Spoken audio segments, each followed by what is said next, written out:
Welcome दोस्तों, आज हम बात करेंगे कैसे आप रिकंसिलिएशन कर सकते हैं for all the orders that you have dispatched and you have not got the payment for. इसका मतलब जैसे अगर आपने मई के महीने में 1000 ऑर्डर्स डिस्पैच किए हैं, अब हम रिकंसाइल वो करेंगे कि सब ऑर्डर्स की पेमेंट आई है कि नहीं आई है, और जो भी ऑर्डर्स की पेमेंट नहीं आई है हम उसको अमेज़ॉन से केस रेस करेंगे और उसका एक्स्ट्रा पैसा लेंगे जो हमारा ही पैसा है बट उन्होंने नहीं दिया है। तो ये करना कैसे है?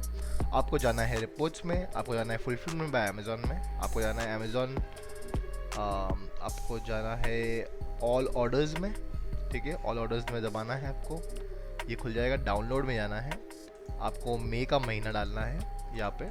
अगर आप जून में कर रहे हो तो मैं मई का करूँगा, राइट। मई डाला 1 से 31 में, और ये आपको डाउनलोड आ जाएगी रिपोर्ट। मैंने यहाँ पे की हुई है 1 से ये, और डाउनलोड करना है। ये आप डाउनलोड कर लिया, फिर आपको एक फोल्डर में इसको सेव कर दीजिए। अब आपको रिपोर्ट निकालनी है दूसरी, जो होती है पेमेंट्स की। आपको जाना है पेमेंट में, आपको पेमेंट्स में सेटलमेंट रिपोर्ट डाउनलोड करनी है, इलेक्ट्रॉनिक की भी और सीओडी की भी। अभी लेट्स से अगर हम कर रहे हैं मई के सारे ऑर्डर्स, तो हमको ऑलमोस्ट सारे ऑर्डर्स लेने पड़ेंगे, जो भी सारे पेमेंट स्टेटमेंट्स लेने पड़ेंगे अप अंटिल 15 जून। क्योंकि कितनी बार क्या होता है, 31 मई का ऑर्डर का पेमेंट हमको आता है ऑलमोस्ट 15 जून तक, वो लास्ट डेट होती है, जनरली उतने टाइम में आ जाता है। तो आपको यहाँ पे आपके डेट्स डालने हैं, जैसे 1 मई से आप डाल सकते हो आज का डेट जो है 9/06/2020, और उसको सर्च कर सकते हो। जब सर्च करोगे तो आपको ये सारे टैब आएंगे। तो आपको ईच पेमेंट का ये फाइल डाउनलोड करनी है, डाउनलोड फ्लैट फाइल V2। ये आपको सारे इलेक्ट्रॉनिक्स की मई से लेके अभी तक के लिए, यानी जून 15 तक, 1 मई से 15 जून तक सारे फ्लैट डाउनलोड फाइल V2 करनी है और एक फोल्डर में सेव करना है। सिमिलरली आप करोगे COD में। अब ये चीज़ मैंने ऑलरेडी कर ली है, इसलिए मैं आपको डायरेक्टली लेके जाऊँगा। देखिए अभी हमने क्या क्या डाउनलोड किया था। हमने ऑल ऑर्डर्स रिपोर्ट की थी डाउनलोड फुलफिलमेंट से, उसके बाद हमने COD के सारे ऑर्डर्स डाउनलोड किए थे, हमने इलेक्ट्रॉनिक के किए थे सारे। अब आपको एक और शीट बनानी है, उसको बोलते हैं मेन शीट। उसमें आपको सारे इलेक्ट्रॉनिक और COD ऑर्डर्स को मर्ज करना है। देखिए मेन शीट ऐसे बनाना है, ठीक है। हमने एक्सेल खोल दी, एक टैब बनाएंगे ऑल ऑर्डर्स, और हम क्या करेंगे, जो जो भी हमने डाउनलोड किया है सबको कॉपी करेंगे और यहाँ पे हम पेस्ट कर देंगे, तो ये ऐसा हो जाएगा। सेकंड डालना है हमको सेटलमेंट। तो अभी देखिए सेटलमेंट रिपोर्ट में आपको बेसिकली ये जो भी हमने कॉपी ये COD डाउनलोड किया था स्टूडेंट नोटपैड में, आपको एक छोटा सा एक्सेल शीट बनाना है और सारे ऑर्डर्स, सारे COD ऑर्डर्स आपको उधर कॉपी पेस्ट करने हैं एवरी डेट वाइज। जैसे हमने 7 से 8 पेमेंट डेट्स निकाली थी मई में, जब ये होती है मई से लेके 15 जून तक, सॉरी 9 जून तक। वैसे आपको सारा एक ही में डालना है COD, फिर सारा इलेक्ट्रॉनिक भी एक ही में डालना है। मतलब आपको सिर्फ कॉपी पेस्ट करना है उसके नीचे। जैसे अगर ये हमारा 1 मई से, समझो ये 7 जून है, तो हम नेक्स्ट इधर कॉपी करेंगे यहाँ पे, फिर यहाँ पे।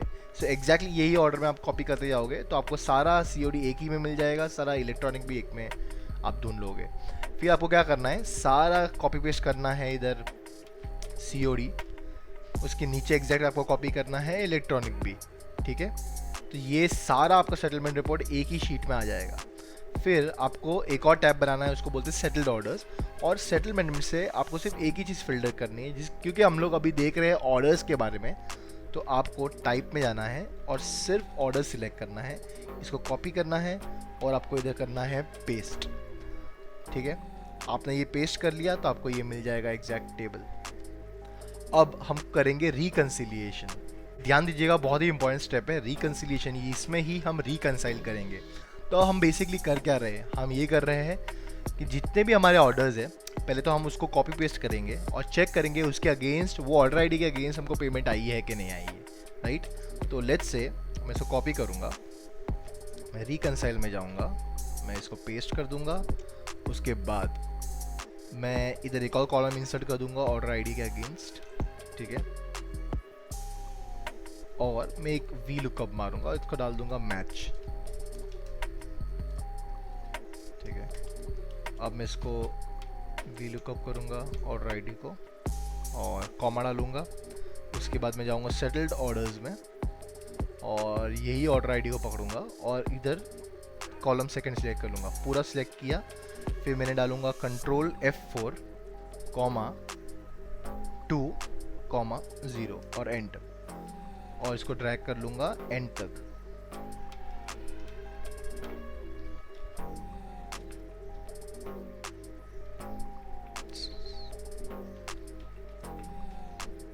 ठीक है, अब देखिए ये ऑर्डर आईडी की पेमेंट ऑलरेडी आ चुकी है, इसीलिए इधर वो नंबर रिफ्लेक्ट हो रहा है। फॉर एग्जांपल हम चेक भी कर सकते हैं, ये ऑर्डर हमने कॉपी किया, हम सेटल्ड ऑर्डर्स में गए और उसको पेस्ट किया, देखिए ये ऑर्डर आईडी इधर है। अब जो भी NA आ रहा है वो ऑर्डर आईडी का पेमेंट अभी तक हमको नहीं आया है, तो हमने चेक किया, देखिए आपको नहीं दिख रहा होगा। तो रिकंसाइल में अगेन जाएंगे और हम इसको करेंगे NA। इसका मतलब ये वो ऑर्डर्स है जिसका पेमेंट अभी तक हमको नहीं आया है, और ये सारे orders actually in the month of May dispatch हो चुके हैं। अब मुझे और एक फ़िल्टर चेक करना है कि ये ऑर्डर का स्टेटस क्या है। कितनी बार क्या होता है कि ये ऑर्डर्स कैंसिल्ड होते तो हम उसको कैलकुलेट नहीं करते, तो कैंसिल निकाल दिया आपने। अब देखिए इतने ही ऑर्डर्स है जिसका पेमेंट नहीं आया है। अब अभी आप और फर्दर भी जा सकते हो, चेक कर सकते हो कि जो आइटम का स्टेटस पेंडिंग है उसका मतलब वो आइटम डिस्पैच ही नहीं हुई है। ये वो आइटम होती है बेसिकली, जैसे एक कस्टमर है, उन्होंने ऐड टू कार्ट कर दिया है बट उनका पेमेंट क्लियर ही नहीं हुआ है, तो ये स्टेटस हमेशा पेंडिंग में रहेगा। और 7 डेज़ अगर के बाद अगर वो कस्टमर ने नहीं बाई किया तो आपका वो ऑर्डर कैंसिल हो जाएगा और आपकी इन्वेंट्री फिर से आपके FBA के इन्वेंट्री में आ जाएगी, और ये आपकी इन्वेंट्री में ऐड हो जाएगा। वरना ये जब तक ये 7 डेज़ तक कार्ट में रहता है तो आपकी वो इन्वेंट्री रिजर्व में चली जाती है। ठीक है, तो आपको ये पेंडिंग हटा देना है और आपको सिर्फ ये 2 चीज़ों से कंसर्न है, shift and delivered to be shift. अब देखिए सिर्फ 2 ही ऑर्डर आईडी की पेमेंट नहीं आए। अब इसमें भी अगर आप चेक करोगे तो ये जो ऑर्डर आईडी है ये बेसिकली होता है रिमूवल ऑर्डर आईडी, ये ऑर्डर आईडी नहीं। तो मेरा सिर्फ एक ही आइटम है जो शिप हुआ है और उसके पैसे नहीं आए, राइट। तो अब मैं बेसिकली इसको कॉपी कर लूँगा और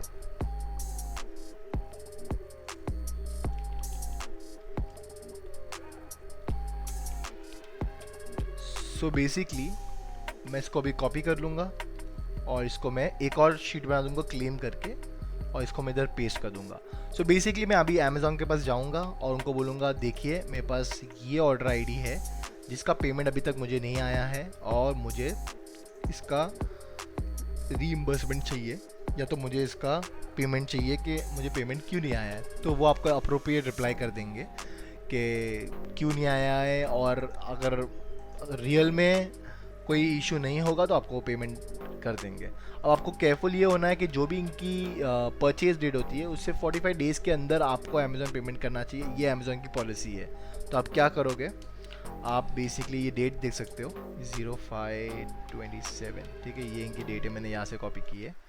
आप एक और कॉलम क्रिएट कीजिए और इसको दबा दीजिए 45।